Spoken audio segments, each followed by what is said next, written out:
Hoje em dia, se você não orienta o adolescente dentro de casa, ele vai ser orientado na rua, viu?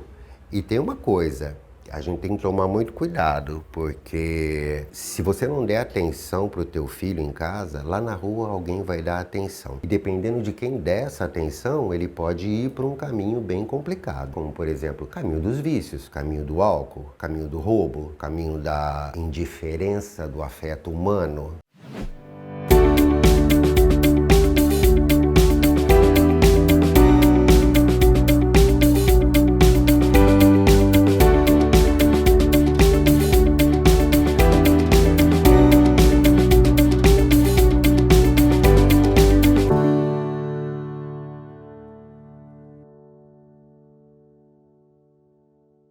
Olá, gente, como vocês estão? É um prazer estar aqui com vocês novamente. Eu sou o psicólogo Mário Pacheco e nós vamos continuar hoje trazendo um outro assunto bem bacana. Teve um vídeo aí, há uns dias atrás, que nós falamos sobre o comportamento do adolescente. E hoje nós vamos falar sobre a dificuldade que os pais tem com esses adolescentes, como é que isso pode ser tratado. Antes de nós entrarmos nesse assunto, gostaria de pedir para que você também olhasse um outro vídeo onde eu lancei agora semana passada o meu curso, que fala sobre técnicas e manuseios para você fazer os atendimentos para os seus pacientes com dependência química. Está tendo uma aceitação muito boa, é um curso muito bacana, muito digno, que vai realmente levar você a uma excelência se você trabalha com dependência química ou até se você é um dependente químico ou familiar de dependente químico. Inscreva-se, curta, comente, assista esses vídeos, dê uma olhada no meu curso, nos dê essa oportunidade de trabalharmos juntos e você mudar a sua vida. Tá bom? Ok, vamos lá. Então nós vamos falar sobre a família e as dificuldades que eles têm com os adolescentes que eles têm em casa. Essa dificuldade, ela é grande, é uma dificuldade complicada, porque a adolescência em si, sabe, para alguns filósofos, alguns psicólogos, eles chegam a comparar a adolescência com uma doença, uma comorbidade, porque é uma fase bastante complicada. Alguns chegam a dizer que a adolescência é uma fase de luto. Por quê? Porque o adolescente vai ter que largar para trás, esquecer a vida de criança que ele tinha, que era uma vida 100% prazerosa. E, ao mesmo tempo, se preparar para entrar para uma vida adulta, que na maioria das vezes ele não quer, ele tem medo. Dependendo de tudo que está acontecendo na vida dele, ele às vezes não se sente preparado para entrar em uma vida adulta. Então, existe, por exemplo, quando é criança, existe um tipo de comportamento, um tipo de funcionamento. E quando se é adolescente, o funcionamento, ele passa a ser contra o contrário do que era quando era criança. Então vamos lá começar a nossa história aqui. Quando criança, os pais são encarados como um ponto de referência. Um porto seguro, repleto de equilíbrio, calmaria. É a criança sendo cuidada, é a criança sendo orientada, é a criança sendo criança, é o pai sendo pai, é a mãe sendo mãe. Já na adolescência, a dinâmica dessa família começa a mudar, porque as preocupações começam a mudar, porque a conduta do adolescente começa a mudar. Os pais começam a ser vistos de uma maneira diferente pelo adolescente. O adolescente quer sempre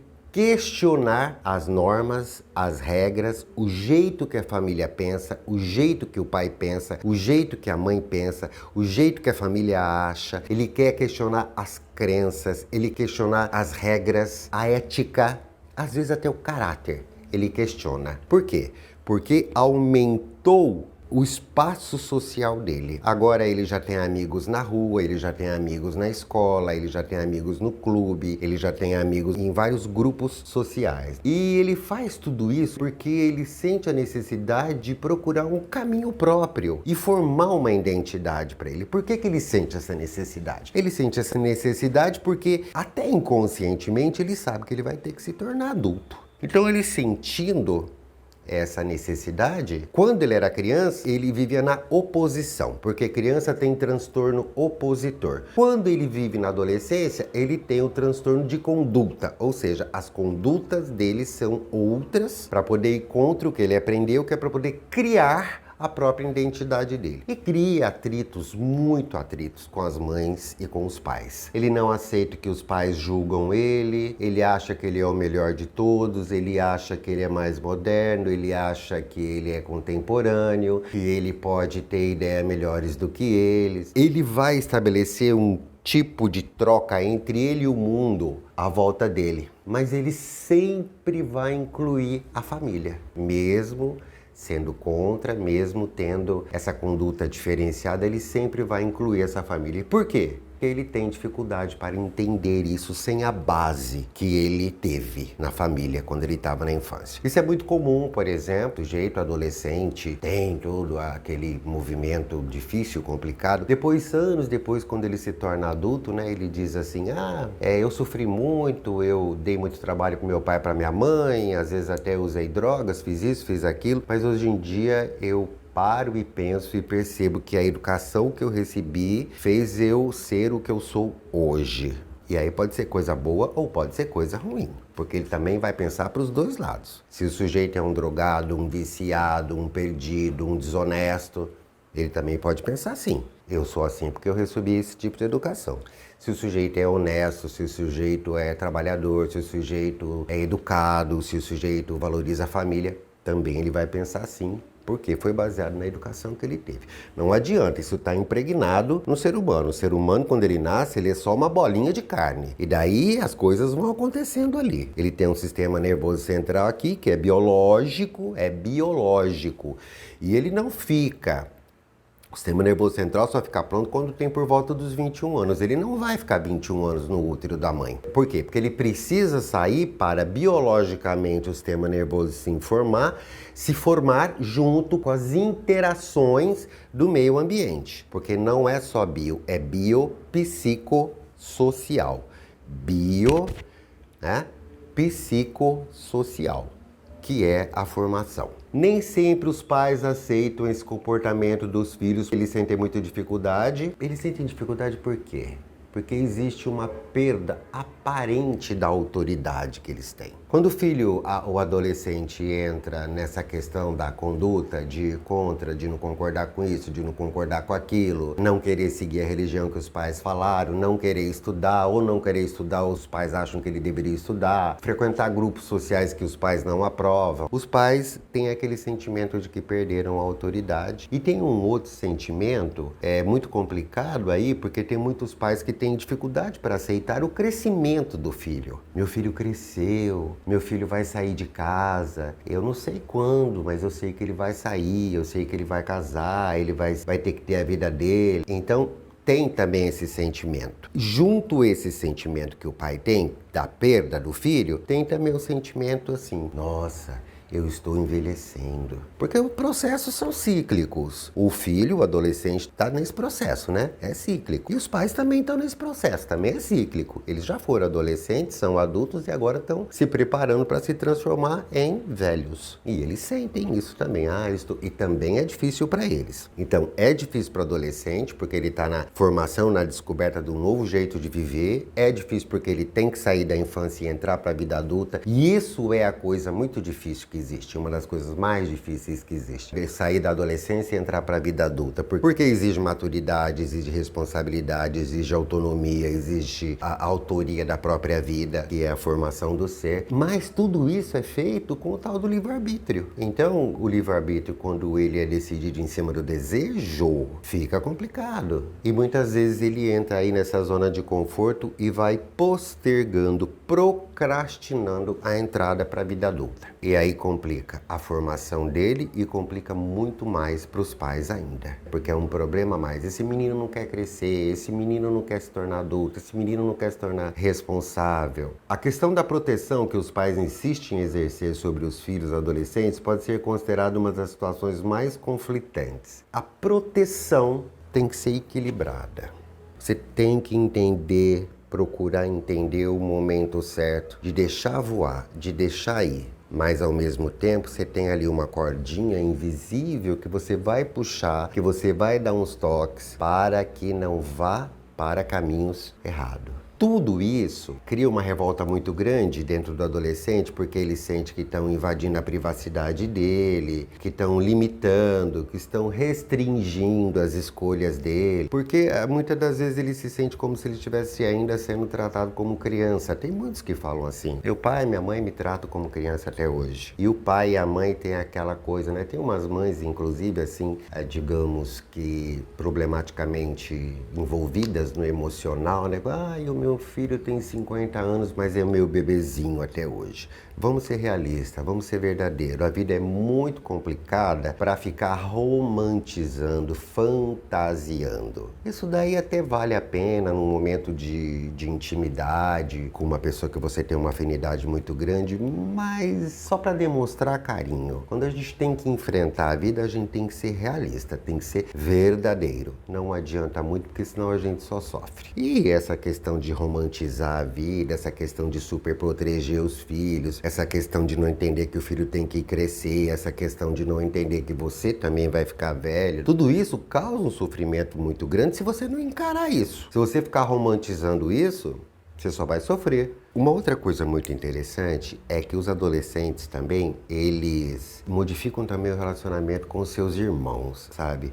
Porque vai chegar um momento em que eles entram numa competitividade. Isso é muito comum a gente perceber no setting terapêutico, uma competitividade assim muito materialista. O sujeito, por exemplo, quando inicia a vida adulta, ele fala assim: eu ganho mais do que o meu irmão. Eu tenho um trabalho melhor do que o da minha irmã. Eu casei com uma pessoa mais bacana do que o meu irmão, do que a minha irmã. Eu tinha um paciente que falava assim: eu não fiz faculdade, mas eu ganho mais do que meu irmão. Ele chegava a trazer o lerite e mostrar. Por que ele faz isso? Porque ele busca o seu espaço geográfico e o seu espaço social, valorizando o que o social pede, o que o social exige, demanda. Então, é como se fosse uma prova para ele. Eu sou adulto, eu consegui ultrapassar, ser melhor que o meu irmão. Não importa que ele é o meu irmão, eu vou fazer isso também, para provar para ele mesmo que ele tem uma identidade e que ele consegue fazer. Por quê? Especificamente o irmão, porque vai provar para o pai e para a mãe que o que ele falava, o que ele era contra, ele tinha razão. Ficou claro para vocês? O movimento é esse.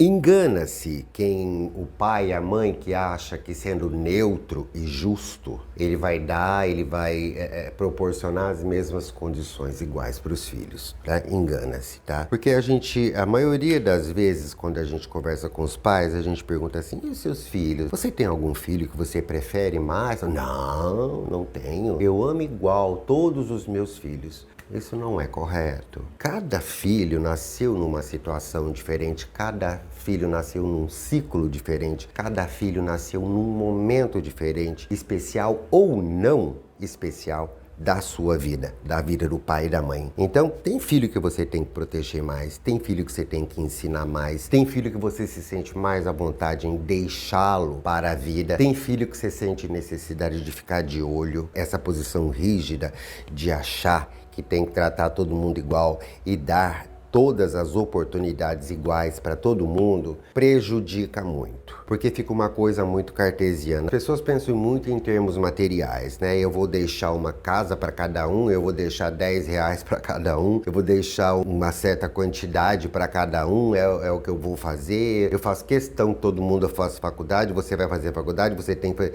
Tem gente que não quer fazer, tem gente que quer levar a vida de uma outra forma, que vai se dar melhor de outra forma. Esse exemplo que eu dei, por exemplo, desse paciente que ele não fez faculdade, o outro irmão dele era médico e ele ganhava mais do que o irmão dele realmente. Por quê? Porque ele tinha uma habilidade muito maior para o comércio. E ele foi atrás e descobriu um nicho comercial maravilhoso que ele ganhava muito dinheiro. E o irmão dele tinha que trabalhar, né, interminavelmente nos plantões da vida para poder ganhar também um bom bom dinheiro, só que ele ganhava mais. E na adolescência dele, teve muitas essas preocupações. Ele não quer fazer faculdade, ele não quer estudar. E ele também era um usuário de drogas, tal, que depois estava limpo, né? Ficou em recuperação, mas ele sofreu muito por causa disso. Então, assim, o esforço que ele teve que fazer quando ele saiu da vida adolescente para entrar na vida adulta foi muito grande, porque além de ter que se transformar de um adolescente para um adulto, ele teve que sair das drogas e teve que conseguir provar que ele conseguiria, né, se manter e ter uma vida digna sem fazer a faculdade que tanto cobravam. Aí você pode dizer assim, mas será que é legal isso? O que é legal é você tentar entender e perceber o movimento de cada um. Isso é que é legal, né? Você entender, sentar, conversar. Aí você vai ter que ter essa empatia, você vai ter que ter essa ligação com o seu filho desde pequeno, para quando chegar na hora H você ter condições, ter afeto o suficiente para dar e para receber, onde o discurso seja honesto e verdadeiro, pausado e pautado, na verdade, na realidade e no desejo, onde você pode. É óbvio que às vezes você vai conversar com um filho adolescente que não quer estudar, mas que também não tem nenhuma outra atribuição maior. É óbvio que você vai insistir, você vai pedir, você pode até pedir para ele tentar. Conheço adolescentes também que já passaram no consultório que, eu fiz faculdade porque meu pai e minha mãe insistiram. Só que hoje em dia eu não trabalho com isso. Eu nunca exerci isso, né? Talvez os pais pudessem ter poupado esse dinheiro e pudessem ter investido de uma outra forma e uma outra coisa. Eu conheço uma paciente que elas são duas irmãs, uma estudou, fez faculdade, tem aqueles trabalhos, e a outra resolveu trabalhar com moda, aprendeu a costurar e começou a trabalhar com moda, e hoje em dia ela tem uma confecção. Nós precisamos ter isso tudo em mente para poder orientar esse adolescente. Hoje em dia, se você não orienta o adolescente dentro de casa, ele vai ser orientado na rua, viu? E tem uma coisa, a gente tem que tomar muito cuidado, porque se você não der atenção para o teu filho em casa, lá na rua alguém vai dar atenção. E dependendo de quem der essa atenção, ele pode ir para um caminho bem complicado, como por exemplo, o caminho dos vícios, caminho do álcool, caminho do roubo, caminho da indiferença do afeto humano. Vamos lá pensar um pouco aqui nos aspectos psicológicos dessa dificuldade que você tem com o seu adolescente aí. Primeiro, aceite o fato de que os adolescentes precisam de limites. E até no fundo eles desejam isso, sabe por quê? Porque eles não sabem lidar com a liberdade. Sabe, essa questão de liberdade, que é o livre-arbítrio, é uma coisa muito interessante, porque a maioria das pessoas tem uma ideia que a liberdade é aquela coisa que se pode fazer tudo o que quiser. Não é! A liberdade é exatamente quando você delimita. Eu posso ir só até aqui. Eu posso ir só até aqui. Dentro desse espaço, eu posso fazer o que eu tenho vontade. Mas fora daí, já é mais complicado. Tem até uma frase que diz assim, a minha liberdade termina quando começa o direito do outro. Então, enquanto ele tiver essa ideia de que liberdade é isso, que ele pode fazer o que ele quiser, ele vai ficar pesquisando, correndo atrás de novos grupos sociais, de novas emoções, de novas atividades, de novas experiências e pode se ferrar. Pode chegar em situações que realmente vai prejudicar ele e a família inteira, como num todo. É interessante, você que tem um filho adolescente, estabeleça regras e certifique-se de que ele está entendendo essas regras. Não é assim, eu quero que você faça isso, você tem que fazer aquilo. Não, você vai precisar fazer isso por causa disso, daquilo outro, tá? Por exemplo, meu filho, você vai sair, tudo bem. Aonde você vai? Eu vou em tal lugar. Mas por que você tem que saber onde eu vou? Eu tenho que saber onde você vai. Quero saber se você está seguro, se é um lugar bacana. Porque se não for um lugar bacana, um lugar socialmente atrativo para um adolescente, saudável, eu não vou deixar você ir. E outra coisa, você vai voltar 11 horas da noite. Se houver algum imprevisto ou qualquer coisa, você vai me telefonar. Eu preciso que você faça isso porque você é meu filho e eu sou seu pai. E eu vou deitar mais cedo, mas eu não quero passar a noite acordado, preocupado se você vai voltar ou se você não vai. Cuidado com o que vão te oferecer, drogas, cuidado com as bebidas, cuidado com as companhias, cuidado para onde você vai. As regras e normas têm que ser dita para ele, mas ele tem que entender o porquê. Não é simplesmente um não ou um sim, simplesmente porque eu sou pai. Você é pai, então você tem autoridade para cobrar mas também tem o direito de exercer essa autoridade através da explicação do que é ser autoritário. Ser autoritário não é ser mandão, não é ser carrasco, é exercer a sua autoridade. Eu tenho autoridade de pai, eu vou agir como pai. Eu tenho autoridade de mãe, eu vou agir como mãe. Eu tenho autoridade de ser o chefe do departamento da minha empresa, eu vou ter que agir como tal. Eu tenho autoridade de ser o governador do estado, eu tenho que agir como tal. A autoridade é isso. Sabe por que você precisa fazer isso? Você precisa fazer isso porque se você não fizer, ele vai chiar quando você fizer isso, ele vai reclamar. Mas se você não fizer, ele vai ter sempre aquela impressão de que você não liga para ele, que você não se importa com ele. É quando ele tiver adulto, um dia ele cai na terapia, isso eu já ouvi demais, né? Ei, meus pais nem ligavam para mim. Eu falava, pai, me dá um dia que eu vou sair. Tá aqui, pronto, vai. Se eu voltasse 1 hora, 2 horas, 3 horas, 5 horas... Minha mãe também não estava nem aí. Já aconteceu isso, gente. Olha que absurdo. Eu acho um absurdo, desculpem falar assim. Eu passei 3, 4 dias na casa de um amigo meu e depois eu cheguei em casa, minha mãe olhou pra mim e disse, onde você estava? Aí eu disse que estava na casa de um amigo, ela falou, tá. Só isso. Eu falei, você não ligou? Você não avisou? Não, não precisa, eles não ligam, não. Aí você pode dizer assim, mas será que é porque eles têm confiança extrema? Mesmo tendo confiança extrema, um pai que é pai e uma mãe que é mãe vai querer pelo menos uma explicação. Que dia que você vai voltar, onde você está, você dormiu direito, você comeu. Então, como é que pode ter equilíbrio? Deixe o seu filho à vontade para dizer o que ele pensa dessas regras. Deixe ele à vontade para dizer o que ele pensa das regras que você está impondo. Ouça. Exerça o teu dever de saber que ele tem a obrigação de entender a tua autoridade. Agora, a tua autoridade, ela tem que ser gentil. Não existe um pai que faça papel de pai com grosseria. Para fazer papel de pai de verdade, ele tem que ser autoritário, mas tem que ser com compaixão, com amor, com carinho, com gentileza, assertivo. Eu amo você, mas eu não gosto do que você faz. Eu amo você, mas eu acho que é melhor você fazer isso. Eu sei que você tem vontade, mas a gente pode pensar isso numa outra situação, de um outro jeito, porque do jeito que você está querendo fazer, eu acho que não vai funcionar. Por exemplo, ele quer chegar mais tarde em casa, ouça o que ele tem a dizer, por que ele quer chegar mais tarde. De repente, ele vai te dar alguma justificativa plausível e você pode aumentar meia hora a mais, pode aumentar 1 hora a mais, se for uma justificativa plausível, por que não? Porque se ele falou a verdade para você, se ele disse de uma forma que você realmente percebeu que ele não está mentindo para você, não tem por que você não conceder. Quando um adolescente percebe que ele foi ouvido com atenção, fica mais fácil ele respeitar e aceitar a decisão dos pais. Olha, quando ele percebe que ele foi ouvido com educação, com gentileza, com paciência, mesmo que ele não concorde, ele pode chutar a porta, ele pode ficar bravo, ele pode ter aquele comportamento impulsivo que a maioria dos adolescentes tem, né? Mas ele acaba concordando. Pode até dizer assim, tem que fazer, eles mandaram, né? Fazer o quê? Mas ele concordou, ele fez. E lá na frente ele vai dizer, graças a Deus me falaram assim. Por quê? Esse adolescente, todo adolescente, eles gostam muito de chegar muito pertinho do risco.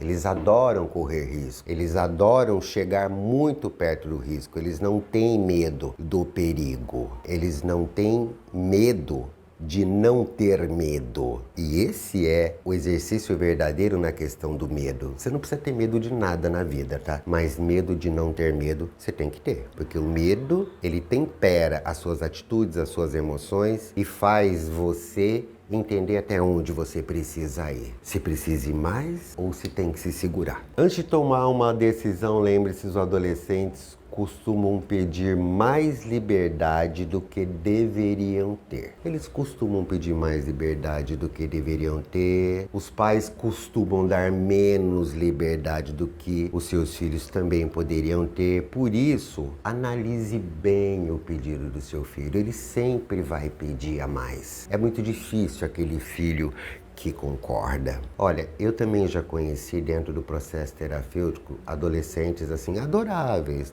Minha mãe falou pra mim, olha, volta no máximo, um dia desse mesmo aconteceu aí, me volta no máximo meia-noite. Nossa, Mário, eu achei meia-noite tão tarde, 11 horas eu já estava em casa. A mãe já tinha entendido o movimento dele, já sabia que ele tinha esse movimento de mostrar que ele estava obedecendo ela porque eles tinham uma relação muito boa e também porque tinha um outro probleminha aí. A mãe competia com o pai e o filho queria supervalorizar a mãe, então ele fazia todo esse processo. Então ela jogou isso, não pode ficar até meia-noite, tipo assim, tô sendo boazinha com você. Ele falou, não, tudo bem, vou voltar às 11. Veja como é que é esse transtorno de conduta dele, é pra cima e pra baixo. Ele tem mostrado responsabilidade. Quando você vai analisar isso, pensa sobre isso. Quando ele faz um pedido pra você, aí você vai analisar, ele tem mostrado responsabilidade? Será que eu posso ser um pouquinho flexível? Esteja disposto a ceder quando for apropriado. Isso aproxima mais, mas quando você julgar que existe a facilidade em fazer aquilo, a segurança em ceder um pouquinho,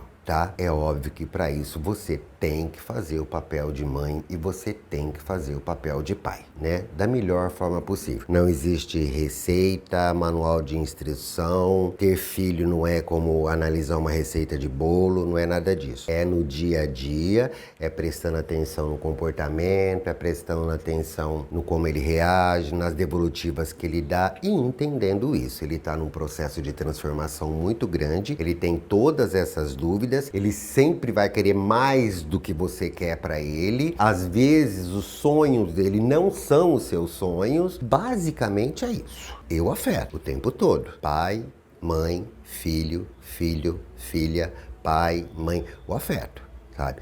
Não é fazer de conta que tem um filho e nem é fazer de conta que é mãe. É ser mãe e ser filho. Exercer essa função. Essa função está aqui dentro do afeto. Além de ouvir o seu filho, conte a ele as preocupações que você tem quando você for conversar com ele. Ele precisa entender o porquê que você está agindo daquela forma. A minha preocupação, porque aí ele se obriga a dar atenção para a preocupação que você tem. Ah, então quer dizer que eu vou ganhar se eu prestar atenção e não cair nessa preocupação que você está apresentando? Você tem que se mostrar, você tem que dizer, porque isso daí vai levar em conta a ele entender o sentimento dos outros. E não só a própria vontade dele.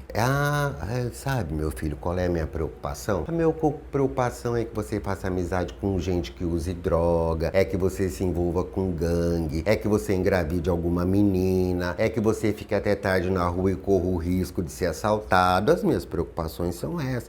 Ah, mãe, mas isso é normal, tá? Isso é normal. E como é que você se defende? O que é que você faz? Conta pra mim. Vamos ver se você consegue me convencer. Porque ele vai sentir que você tem um sentimento realmente de mãe. Gente, parece uma coisa muito simples, muito normal. Tem mães que fazem isso inconscientemente, apenas exercendo o papel de mãe, mas tem mãe que não. Agora, se você tem dúvida se você está fazendo certo ou não, o caminho é esse. O caminho é esse. Ele vai entender que você tem sentimento, ele vai entender que não é só a vontade dele que conta ali, tá? Porque ele ainda não é um adulto. Então, finalmente você toma uma decisão, né? E explica os motivos. Mesmo que ele não goste, ele vai ficar feliz porque você ouviu a opinião dele também. E provou para ele que não dava nem para ser assim e nem para ser assado. Às vezes você só tem que provar que não dava para ser do jeito que ele quer, mas um pai e uma mãe sempre trazem uma proposta de uma outra alternativa. Vamos deixar para outro dia, vamos deixar para depois, ou então em vez de voltar meia-noite, volte às 10, enfim. Ou então não vamos comprar isso agora porque estamos sem dinheiro, estamos com várias contas para pagar, mas no final do ano a gente pode ver isso para você como presente, se você passar de ano, enfim, valorizando ele como filho e valorizando a sua relação enquanto pai e mãe. É muito bacana essa frase.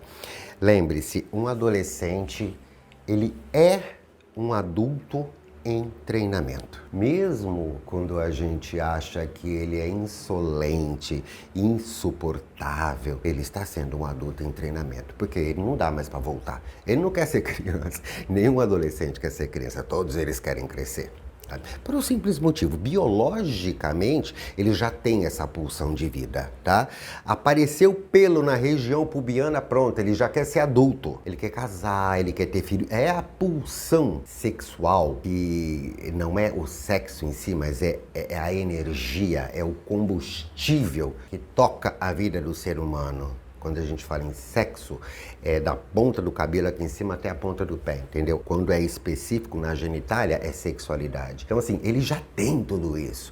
Ele tem que ser adulto, ele tá treinando para ser adulto. E ele precisa que você pegue na mão dele, ele precisa que você traga informações para ele. Mas, ao mesmo tempo, ele precisa entender que você se preocupa com ele, que você tá ali para olhar ele. E dependendo de como ele é, ele vai continuar sendo contra.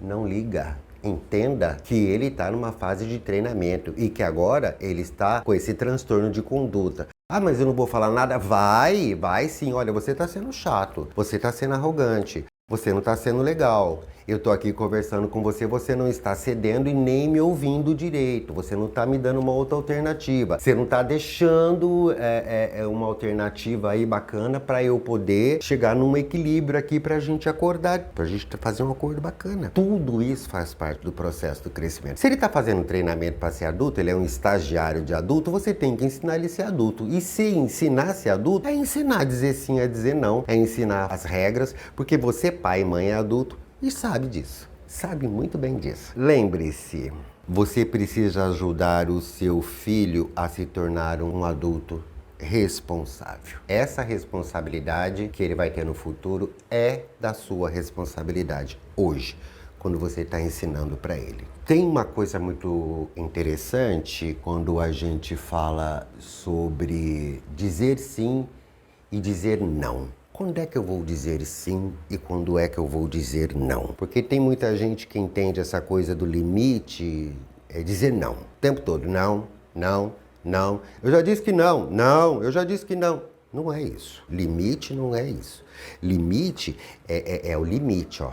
Olha aqui, meu filho, o limite que essa família permite é até aqui, é esse limite aqui. Aqui nesse limite, daqui, do nosso ambiente familiar, ninguém passa 3 dias na rua sem avisar, ninguém chega depois das 11 horas da noite aqui em casa, ninguém vai usar droga, beber, roubar, mentir, prostituir, ninguém vai fazer isso. Aqui nesse limite, as pessoas estudam, as pessoas procuram progredir, procuram viver os ciclos da vida normalmente como tem que viver. As pessoas aqui não gastam demais, as pessoas daqui têm que ter um equilíbrio financeiro, um equilíbrio emocional. Esse é o limite. Limite quer dizer isso. Limite não é dizer não. Então você vai dizer assim, como é que eu vou usar isso? Tem uma regra muito simples. Vou passar aqui para vocês agora e vocês, toda vez que forem aplicar essa regra, vai ter que pensar bastante. O sim, você só vai dizer quando for possível. Então você vai pensar, ele está merecendo? Ele está sendo responsável? Das outras vezes que eu disse sim, ele correspondeu? Existe a possibilidade de eu dar esse sim para ele agora? É possível? É. Então sim. Tá? Pode até ter condições e tal, mas existiu a possibilidade, você sente aqui dentro como pai, como mãe, existiu a possibilidade de você mencionar esse sim, mencione. Agora, e o não? O não é toda vez que for necessário. Você pode começar com o não, né? Porque a gente sempre diz assim, né? O não eu já tenho, eu vou atrás do sim. Então comece com o não. Necessário eu dizer não para ele? Ele me pediu isso, ele falou isso, ele teve esse comportamento, ele teve aquele comportamento. É necessário eu dizer o não para ele? Se você sentiu que é necessário, então é não. E o sim é só na possibilidade. Eu espero que eu tenha te ajudado. Deixe seus comentários. Se quiser fazer alguma pergunta também, fiquem à vontade. Mais uma vez eu vou repetir. Vão, por gentileza, conhecer o meu curso, que é um curso muito bacana, de técnicas e manuseios para você chegar num tratamento maravilhoso com as pessoas que usam drogas, que são depressivas e que são ansiosas. Fico muito feliz por ter, mais uma vez, a oportunidade de conversar aqui com vocês. Clique, inscrevam-se, me sigam nas redes sociais, deixem os seus comentários. Muito obrigado.